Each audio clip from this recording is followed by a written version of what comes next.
आज हम भजन संहिता के भजन 119 उसमें 1 से लेके 88 वचन तक का अध्ययन करेंगे। परमेश्वर की व्यवस्था की श्रेष्ठता पर ध्यान। क्या ही धन्य है वे जो चाल के खरे हैं और यहोवा की व्यवस्था पर चलते हैं। क्या ही धन्य है वे जो उसकी चितौनियों को मानते हैं और पूर्ण मन से उसके पास आते हैं। फिर वे कुटिलता का काम नहीं करते, वे उसके मार्गों में चलते हैं। तूने अपने उपदेश इसलिए दिए हैं कि हम उसे यत्न से माने। भला होता कि तेरी विधियों को मानने के लिए मेरी चाल चलन दृढ़ हो जाए। तब मैं तेरी सब आज्ञाओं की ओर चित्त लगाए रहूँगा और मैं लज्जित न होऊंगा। जब मैं तेरे धर्ममय नियमों को सीखूँगा तब तेरा धन्यवाद सीधे मन से करूँगा। मैं तेरी विधियों को मानूंगा, मुझे पूरी रीति से न तज। जवान अपनी चाल को किस उपाय से शुद्ध रखे? तेरे वचन का पालन करने से। मैं पूरे मन से तेरी खोज में लगा हूँ, मुझे तेरी आज्ञाओं की बाट से भटकने ना दे। मैंने तेरे वचन को अपने हृदय में रख छोड़ा है कि तेरे विरुद्ध पाप न करूँ। हे यहोवा, तू धन्य है, मुझे अपनी विधियाँ सिखा। तेरे सब कहे हुए नियमों का वर्णन मैंने अपने मुंह से किया है। मैं तेरी चितौनियों के मार्ग से मानो सब प्रकार के धन से हर्षित हुआ हूँ। मैं तेरे उपदेशों पर ध्यान करूँगा और तेरे मार्गों की ओर दृष्टि रखूँगा। मैं तेरी विधियों से सुख पाऊँगा और तेरे वचन को न भूलूँगा। अपने दास का उपकार कर कि मैं जीवित रहूं और तेरे वचन पर चलता रहूं। मेरी आंखें खोल दे कि मैं तेरी व्यवस्था की अद्भुत बातें देख सकूं। मैं तो पृथ्वी पर परदेशी हूँ, अपनी आज्ञाओं को मुझसे छिपाए न रख। मेरा मन तेरे नियमों की अभिलाषा के कारण हर समय खेदित रहता है। तूने अभिमानियों को, जो श्रापित है, घुड़का है, वे तेरी आज्ञाओं से भटके हुए हैं।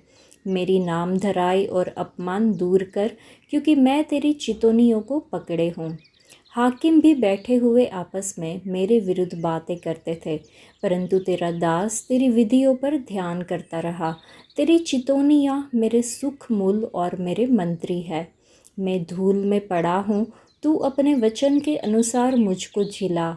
मैंने अपनी चाल चलन का तुझसे वर्णन किया है और तूने मेरी बात मान ली है। तू मुझको अपनी विधियाँ सिखा, अपने उपदेशों का मार्ग मुझे समझा।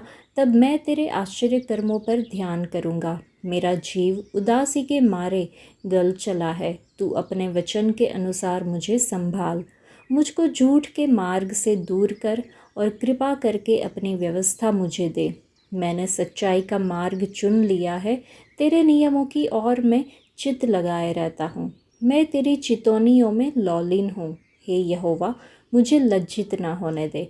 जब तू मेरा हियाव बढ़ाएगा तब मैं तेरी आज्ञाओं के मार्ग में दौड़ूंगा। हे यहोवा, मुझे अपनी विधियों का मार्ग सिखा दे, तब मैं उसे अंत तक पकड़े रहूँगा। मुझे समझ दे, तब मैं तेरी व्यवस्था को पकड़े रहूँगा और पूर्ण मन से उस पर चलूँगा। अपनी आज्ञाओं के पथ में मुझको चला, क्योंकि मैं उसी से प्रसन्न हूँ। मेरे मन को लोभ की ओर नहीं, अपनी चितौनियों ही की ओर फेर दे। मेरी आँखों को व्यर्थ वस्तुओं की ओर से फेर दे। तू अपने मार्ग में मुझे झिला। तेरा वादा जो तेरे भय मानने वालों के लिए है, उसको अपने दास के निमित्त भी पूरा कर। जिस नाम धराई से मैं डरता हूँ, उसे दूर कर, क्योंकि तेरे नियम उत्तम है। देख, मैं तेरे उपदेशों का अभिलाषी हूँ, अपने धर्म के कारण मुझको झिला। हे यहोवा, तेरी करुणा और तेरा किया हुआ उद्धार तेरे वादे के अनुसार मुझको भी मिले। तब मैं अपनी नामधराई करने वालों को कुछ उत्तर दे सकूँगा, क्योंकि मेरा भरोसा तेरे वचन पर है। मुझे अपने सत्य वचन कहने से न रोक, क्योंकि मेरी आशा तेरे नियमों पर है। तब मैं तेरी व्यवस्था पर लगातार सदा सर्वदा चलता रहूँगा और मैं चौड़े स्थान में चला फिरा करूँगा, क्योंकि मैंने तेरे उपदेशों की सुधि रखी है। और मैं तेरी चितौनियों की चर्चा राजाओं के सामने भी करूँगा और लज्जित ना होऊंगा, क्योंकि मैं तेरी आज्ञाओं के कारण सुखी हूँ और मैं उनसे प्रीति रखता हूँ। मैं तेरी आज्ञाओं की ओर, जिनमें मैं प्रीति रखता हूँ, हाथ फैलाऊँगा और तेरी विधियों पर ध्यान करूँगा। जो वादा तूने अपने दास को दिया है उसे स्मरण कर, क्योंकि तूने मुझे आशा दी है। मेरे दुख में मुझे शांति उसी से हुई है, क्योंकि तेरे वचन के द्वारा मैंने जीवन पाया है। अहंकारियों ने मुझे अत्यंत ठट्ठे में उड़ाया है, तो भी मैं तेरी व्यवस्था से नहीं हटा। हे यहोवा, मैंने तेरे प्राचीन नियमों को स्मरण करके शांति पाई है। जो दुष्ट तेरी व्यवस्था को छोड़े हुए हैं, उनके कारण मैं क्रोध से जलता हूँ। जहाँ मैं परदेशी होकर रहता हूँ, वहाँ तेरी विधियाँ मेरे गीत गाने का विषय बनी है।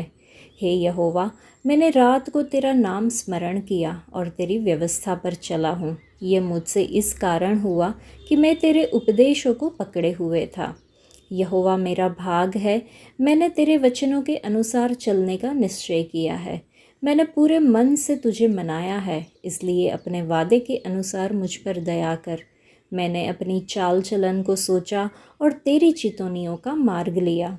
मैंने तेरी आज्ञाओं के मानने में विलंब नहीं, फुर्ती की है। मैं दुष्टों की रस्सियों से बंध गया हूँ, तो भी मैं तेरी व्यवस्था को नहीं भूला। तेरे धर्ममय नियमों के कारण मैं आधी रात को तेरा धन्यवाद करने को उठूँगा। जितने तेरा भय मानते और तेरे उपदेशों पर चलते हैं, उनका मैं संगी हूँ। हे यहोवा, तेरी करुणा पृथ्वी में भरी हुई है। तू मुझे अपनी विधियाँ सिखा। हे यहोवा, तूने अपने वचन के अनुसार अपने दास के संग भलाई की है। मुझे भली विवेक शक्ति और समझ दे, क्योंकि मैंने तेरी आज्ञाओं का विश्वास किया है। उससे पहले कि मैं दुखित हुआ, मैं भटकता था, परंतु अब मैं तेरे वचन को मानता हूँ। तू भला है और भला करता भी है। मुझे अपनी विधियाँ सिखा। अभिमानियों ने तो मेरे विरुद्ध झूठ बात गढ़ी है, परंतु मैं तेरे उपदेशों को पूरे मन से पकड़े रहूँगा। उनका मन मोटा हो गया है, परंतु मैं तेरी व्यवस्था के कारण सुखी हूँ। मुझे जो दुख हुआ वह मेरे लिए भला ही हुआ है, जिससे मैं तेरी विधियों को सीख सकूँ। तेरी दी हुई व्यवस्था मेरे लिए हजारों रुपयों और मोहरों से भी उत्तम है। तेरे हाथों से मैं बनाया और रचा गया हूँ। मुझे समझ दे कि मैं तेरी आज्ञाओं को सीखूं। तेरे डरवैये मुझे देखकर आनंदित होंगे, क्योंकि मैंने तेरे वचन पर आशा लगाई है। हे यहोवा, मैं जान गया कि तेरे नियम धर्ममय है और तूने अपने सच्चाई के अनुसार मुझे दुख दिया है। मुझे अपनी करुणा से शांति दे, क्योंकि तूने अपने दास को ऐसा ही वादा दिया है। तेरी दया मुझ पर हो, तब मैं जीवित रहूँगा, क्योंकि मैं तेरी व्यवस्था से सुखी हूँ। अहंकारी लज्जित किए जाएं, क्योंकि उन्होंने मुझे झूठ के द्वारा गिरा दिया है, परंतु मैं तेरे उपदेशों पर ध्यान करूँगा। जो तेरा भय मानते हैं वह मेरी ओर फिरे, तब वे तेरी चितौनियों को समझ लेंगे। मेरा मन तेरी विधियों के मानने में सिद्ध हो, ऐसा ना हो कि मुझे लज्जित होना पड़े। मेरा प्राण तेरे उद्धार के लिए बेचैन है, परंतु मुझे तेरे वचन पर आशा रहती है। मेरी आंखें तेरे वादे के पूरे होने की बाट जोते जोते धुंधली पड़ गई है, और मैं कहता हूँ कि तू मुझे कब शांति देगा, क्योंकि मैं धुएं में की कुप्पी के समान हो गया हूँ, तो भी तेरी विधियों को नहीं भूला। तेरे दास के कितने दिन रह गए हैं, तू मेरे पीछे पड़े हुओं को दंड कब देगा। अहंकारी जो तेरी व्यवस्था के अनुसार नहीं चलते, उन्होंने मेरे लिए गड्ढे खोदे हैं। तेरी सब आज्ञाएं विश्वास योग्य है, वे लोग झूठ बोलते हुए मेरे पीछे पड़े हैं। तू मेरी सहायता कर। वे मुझको पृथ्वी पर से मिटा डालने ही पर थे, परंतु मैंने तेरे उपदेशों को नहीं छोड़ा। अपनी करुणा के अनुसार मुझको झिला, तब मैं तेरी दी हुई चितौनी को मानूंगा। भजन 119 के लेखक का नाम नहीं बताया गया है। ये लेखक दाऊद या एजरा भी हो सकता है, या यह एक संग्रहित रचना भी हो सकती है जिसे समय की अवधियों में लिखा गया होगा। यह भजन मोतियों की माला की तरह है, जिसमें प्रत्येक मोती का समान और स्वतंत्र मूल्य होता है। यह भजन को अक्षरबद्ध तरीके में व्यवस्थित किया गया है। हिब्रू वर्णमाला में 22 अक्षर है और इस भजन में 22 अनुच्छेद है, और उन 22 अनुच्छेदों में 8-8 वचन है। प्रत्येक अनुच्छेद हिब्रू वर्णमाला के अक्षर से शुरू होता है। यह भजन ऐसा भजन है जो परमेश्वर और उनके वचन की महिमा की व्याख्या करता है। परमेश्वर के वचन या परमेश्वर के लिखित रहस्योद्घाटन का उल्लेख लगभग हर पद में किया गया है। यह भजन पवित्र शास्त्र का सबसे लंबा भजन है। यह एक ऐसे व्यक्ति के दृढ़ वचन की प्रार्थना है जिसे परमेश्वर और उनके प्रेम के द्वारा नवीनीकृत, अवगत और पोषित किया गया है। इतिहास में कई लोगों ने इस भजन को याद करने की आशीष पाई है। मैथ्यू हेनरी 18वीं सदी के महान बाइबल टीकाकार को उनके पिता ने उनके बचपन में यह भजन से परिचित कराया और प्रतिदिन एक वचन पर मनन करने के लिए कहा था। उनके पिता ने कहा कि इससे उनके बच्चों में बाकी शास्त्र के प्रति प्रेम उत्पन्न होगा। मैथ्यू हेनरी को पवित्र शास्त्र इतना पसंद था कि उन्होंने एक टीका लिखी जिसका उपयोग आज भी पवित्र शास्त्र के अध्ययन के लिए किया जाता है। 1 से लेकर 8 वचन में परमेश्वर के मार्ग पर चलने की आशीष है। परमेश्वर के मार्ग में खड़े रहने या पवित्र तरीके से चलने का अर्थ है कि परमेश्वर के मापदंडों के अनुरूप होना है, जो कि संतुष्ट जीवन का आनंद लेने का एक साधन है। पवित्र चलना एक आदत, पवित्र अभ्यास बन जाना चाहिए। परमेश्वर के उपदेशों का अभ्यास हमारी दिनचर्या में किया जाना चाहिए। जो लोग परमेश्वर की व्यवस्था का पालन करते और उनके दिखाए मार्गों पर चलते हैं, उन्हें शुद्ध और अच्छा जीवन व्यतीत करने का अनुग्रह और सामर्थ्य प्राप्त होता है। परमेश्वर ने हमें आज्ञा दी है कि हम उनके उपदेशों का यत्न से पालन करें, क्योंकि इससे उनका आदर होता है और यह हमारे लिए आशीष का मार्ग भी है। भजनकार एक धर्मी जीवन जीने, परमेश्वर के वचन का पालन करने और परमेश्वर के धर्मी निर्णयों के बारे में जानने के लिए खुद के सशक्तिकरण के लिए प्रार्थना करता है। 9वें वचन से 16वें वचन पर पाप पर विजय से संबंधित बातें हैं। विशेष रूप से युवा लोगों को वचन पर ध्यान देना और उसे अपने हृदय में छिपा कर रखना सीखना चाहिए, ताकि वे प्रलोभन पर विजय पा सके। जब हम वचन को पढ़ते हैं और उस पर मनन करते हैं तो यह हमारे भीतरी मनुष्यत्व को शुद्ध करता है, ठीक वैसे ही जैसे पानी शरीर को शुद्ध करता है। बहुत से लोग कीमतों और मूल्यों के बीच अंतर नहीं जानते हैं। हमारी बाइबल की कीमत भले ही कुछ रुपये की हो, लेकिन यह कितना बड़ा खजाना है। लेखक अपने को एक परदेशी के रूप में बताते हैं। अभिमानियों और हाकिमों द्वारा अस्वीकार कर दिया गया था, लेकिन उसके पास हमेशा वचन ही सलाहकार था। जीवन एक तीर्थ यात्रा है। हम यहाँ पे पर्यटक हैं और निवासी नहीं।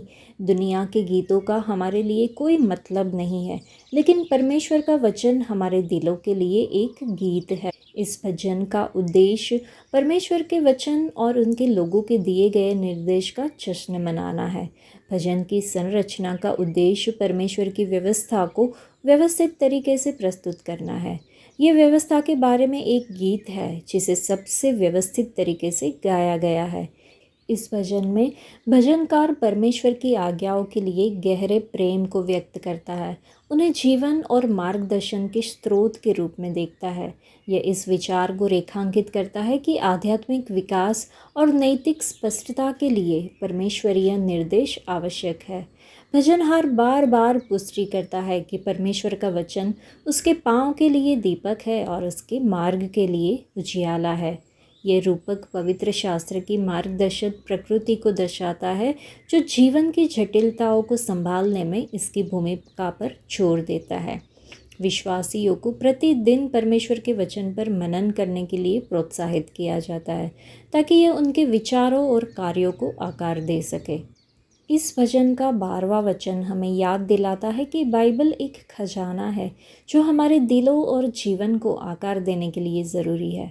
हमें यह समझना होगा कि अगर हम परमेश्वर के वचन को अपने अंदर रखते हैं तो हम वास्तव में धन्य हैं। बाइबल का सच्चा ज्ञान केवल पवित्र आत्मा की मदद से प्राप्त किया जा सकता है, जिसके द्वारा वचन दिया गया था। यह हमारे सबसे बुरे समय में हमारी रोशनी है और हमें यह समझने की ज़रूरत है कि हमें दिन रात हमेशा इस पर मनन करना चाहिए। वह हमारी ढाल है, वो हमारा प्रदाता है, वह हमारी सामर्थ है और वह हमारा उद्धार है। इसलिए परमेश्वर के लोगों के रूप में चलिए हम खुद की जांच करें कि क्या मैं परमेश्वर की आज्ञाओं को इतना संजोता हूँ कि मैं उनका दैनिक अध्ययन करना अपनी प्राथमिकता बनाता हूँ, या क्या मैं अन्य चीज़ों को परमेश्वर के वचन का अध्ययन करने से विचलित होने देता हूँ। अगर हम परमेश्वर की विधियों को थामें और उनका पालन करते रहेंगे तो हम सही रास्ते पर चल पाएंगे और परमेश्वर हमें बचाएंगे और हमें आशीष देंगे। अगर हम लगातार उनकी खोज करते हैं तो हम बहुत ही धन्य हैं। तो चलिए हम परमेश्वर के नियमों में आनंदित हो, उन्हें अपनाएं, उन पर पूरा भरोसा करें और उनका अध्ययन करने और उसे अपने जीवन में लागू करने का निश्चय करें। इस भजन के 50वें वचन में है कि मेरे दुख में मुझे शांति उसी से हुई है, क्योंकि तेरे वचन के द्वारा मैंने जीवन पाया है। परमेश्वर का वचन एक बार बोला गया तो हमेशा के लिए स्थिर हो जाता है, और इसलिए हमें केवल ये विश्वास करने की आवश्यकता है कि यह हमारे जीवन में सच होगा। इस भजन के लगभग सभी पदों में परमेश्वर के वचन के लिए विभिन्न समानार्थ शब्दों का उपयोग किया गया है, जैसे कि व्यवस्था, उपदेश, प्रतिमाएं, गवाहियाँ, आज्ञाएं या फिर निर्णय। ये परमेश्वर के वचन के अलग आयामों को दर्शाते हैं जो कि मनुष्य से कुछ बातों की मांग करते हैं, जैसे कि व्यवस्था में चलना, उनकी चितौनियों को मानना, परमेश्वर के उपदेशों को यत्न से मानना, उनकी आज्ञाओं का आदर करना, उनके वचनों को अपने हृदय में रख छोड़ना, उनके उपदेशों पर ध्यान रखना, उनकी विधियों में सुख पाना, उनकी चितौनियों में लौलीन रहना, उनकी आज्ञाओं के मार्ग पर चलना, विधियों को अंत तक मानना, आज्ञा की ओर अपना मन लगाना, आज्ञाओं के लिए लालसा रखना, परमेश्वर के वचन पर भरोसा रखना और व्यवस्था को निरंतर मानना, सदा के लिए मानना, उनकी आज्ञाओं पर विश्वास करना, मनुष्य को उनकी विधियां सिखाना, मनुष्य को अनुग्रहपूर्वक विधि प्रदान करना, मनुष्य को समझ प्रदान करना और मनुष्य का हृदय उनकी विधियों की ओर मोड़ना। परमेश्वर का मनुष्य को उत्तर किस तरह से मिलता है वो अगर हम इस भजन के कुछ वचन के द्वारा देखें तो 18वें वचन से पता चलता है कि मनुष्य की आंखें खोलना ताकि मनुष्य परमेश्वर के नियमों से अद्भुत चीज़ें देख सके। 26वें वचन से मनुष्य को उसकी विधियां सिखाना, बाद में मनुष्य को अनुग्रहपूर्वक विधि प्रदान करने के बारे में है, मनुष्य को समझ प्रदान करना और मनुष्य का हृदय उनकी विधियों की ओर मोड़ने के लिए बात की गई है, और मनुष्य को व्यर्थ की चीज़ों से दूर रखने के लिए भी बताया गया है। तो हमारे लिए पुरस्कार है कि हमें अपने दुख में परमेश्वर के वादे से सांत्वना मिलती है जो हमारे जीवन को संरक्षित करती है। परमेश्वर का अटूट प्रेम हमारे दुख में हमें सांत्वना देता है। इस भजन में भजनकार प्रभु से विनती कर रहा है कि वह उसे अपने विधियों का पालन करने का मार्ग सिखाए। वह उन्हें अपने जीवन के अंत तक पकड़े रहना चाहता था। जो कोई भी परमेश्वर को प्रसन्न करना चाहते हैं उनके लिए क्या ही धन्य प्रकटीकरण है। हमें प्रभु द्वारा सिखाने की आवश्यकता है।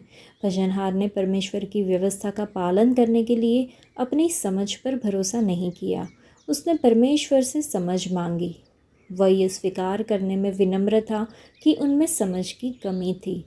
उसने परमेश्वर के वचन को अपने हृदय में रख छोड़ा था और फिर भी उसने अपने हृदय को परमेश्वर की विधियों की ओर मोड़ने के लिए परमेश्वर से मदद मांगी। वह चाहता था कि परमेश्वर उसके हृदय का संचालन अपने हाथ में ले ले। फिर से उसने परमेश्वर से अपने हृदय को लोभ और व्यर्थ चीज़ों से दूर करने और उसे अपनी आज्ञाओं के मार्ग पर निर्देशित करने के लिए कहा। एक समय था जब भजनहार ज्ञान के बिना भटक गया था। इससे उसे बहुत ही दुख हुआ। चोट लगने से जो घाव होते हैं वह बुराई दूर करते हैं और मार खाने से हृदय निर्मल होता है, जैसा कि नीति वचन में लिखा है। तब उसे समझ में आया कि दुख भला था, क्योंकि इसने उसकी अपनी समझ की मूर्खताओं के प्रति उसकी आंखें खोल दी। इसने उसे परमेश्वर की विधियों को सीखने के लिए प्रेरित किया, इसलिए वह परमेश्वर से उसे ज्ञान और भली विवेक शक्ति सिखाने के लिए कहता है। अब यह उसके लिए हजारों रुपयों और मोहरों से भी उत्तम था। शिक्षण योग्यता परमेश्वर के वचन के विद्यार्थी के लिए आवश्यक पहला और आखिरी गुण है। उसे परमेश्वर से उसे सिखाने के लिए कहना होगा, जैसा कि भजनहार एक छोटे बच्चे की तरह बार बार परमेश्वर से उसे सिखाने के लिए कहता है। हम भी प्रभु से हमें हर दिन सिखाने के लिए कहे।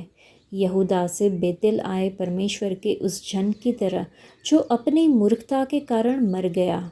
मुझे एहसास हुआ कि मूर्खता एक ऐसा पाप है जो खुद को अशुद्ध करती है। मरकुस रचित सुसमाचार में हम देख सकते हैं।